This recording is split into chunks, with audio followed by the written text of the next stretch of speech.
Bırak da mümkün mü? Bırak mümkün mü? Bana diyen? Al bırak. İkisi mi?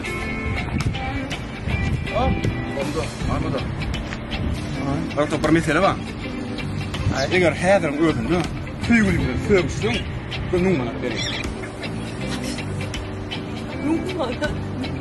Yanından mı?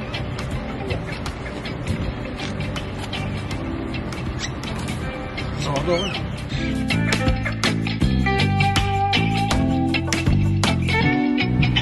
Alo. Gülüm diyen mol mu? Balım diyen mol mu? Bollu şu ne şeyler kimse uskurt. Bollu gurlaşam da. Kimi de ayrı şat bollu. Ama ben o uyum altına gelip o lipis doktor bana yürüyüş gel bakışta da yine. Bollu kumanat bir bro lan ama. Ama. Bollu tamam. Ben lük ağlama diye ne ağlama. Bollu. Yok. Bollu dem. Yok. Bu kim dost? Bu benim hayalim. Yok. Sen yanlış mı oluyor?